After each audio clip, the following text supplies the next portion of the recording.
So how much money do you really need when it comes to buying a house? Well, that's going to vary. It depends on whether or not you're doing a VA loan, an FHA loan, a conventional loan. Lots of variables, whether or not you're doing an RD loan. So let's run through a couple of them. When you get a VA loan, the Veterans Administration guarantees the loan. That means that you can purchase a house for no money out of pocket. You have to make sure the seller pays your closing costs. If the seller pays your closing costs, it doesn't cost you any money to do a VA loan. Another option is an FHA loan. To get an FHA loan, of course you have to qualify for all of these loans, but to get an FHA loan, you only need 3.5% to put down. The seller pays your closing cost if you ask, which would allow you to only have to bring 3.5% of the purchase price of the property. So you can simply do the math. 3.5% times 200,000 or 300,000 or 400,000. You can actually get an FHA loan, and that's how much down payment it will cost you as long as the seller pays your closing cost. So many people think they've got to put this large sum of money down, especially when they go through what they call a conventional loan. So when you get a conventional loan, there's actually loan programs where you can purchase a house through a conventional loan and it only costs you 5%. So where FHA is 3.5%, VA is basically no money whatsoever, you can get a conventional mortgage for only 5% down as long as the seller pays your closing costs. Now, a program that everyone needs to be aware of is called Rural Development. It's underwritten by the United States Department of Agriculture. And these are mortgages that people can get on properties when they're not in the urban inner city. Typically, they're 30 to 45 minutes outside of the city limits or major metropolitan cities. These loans are 100% loans. Of course, you can't make too much money, and you do have to qualify based on a 620 or higher credit score. But as long as you get the seller to pay your closing cost, a rural development loan costs you no money out of pocket. And most importantly, you do not have to be a first-time home buyer to get a rural development loan. Now, keep in mind there are other banks with programs and products, as they call, that they use. Typically, they're all going to be done either VA, RD, FHA, conventional. They're all going to be rolled under one of those. But they do offer different programs for people that may be a police officer or fireman or perhaps a school teacher, or specific zip codes where they'll offer incentives to people to purchase houses in specific areas. Some lenders also have professional-based loans. So if you're an attorney, you're a CPA, you're a doctor, they'll give you special loan programs. Every bank has all of their own loan programs. It's just a matter of whether or not that peg falls within FHA, conventional, VA,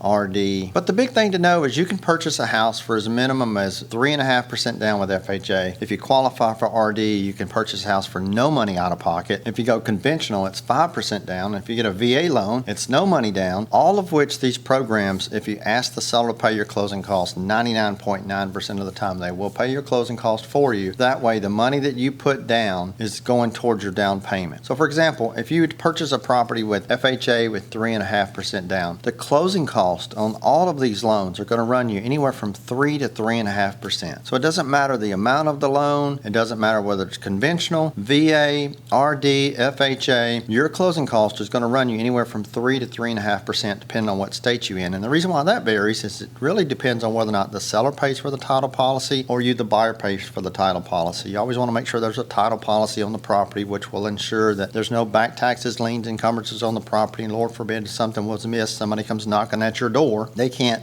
put a lien on your property, and if they try to, it's covered through that title policy. But just know, if you have money to put down on the property and you say, well, I have 5% to put down, you want to make sure that there's also going to be another 3 to 3.5% in closing costs. So if you do a conventional mortgage and you have 5% to put down, it's actually going to be more like 8 to 8.5% because you're going to have those closing costs. But as long as you get the seller to pay your closing costs, the cash that you have in the bank, that's all you'll need. So on a conventional loan, it's 5%, FHA, it's 3.5%, VA and RD, it's no money.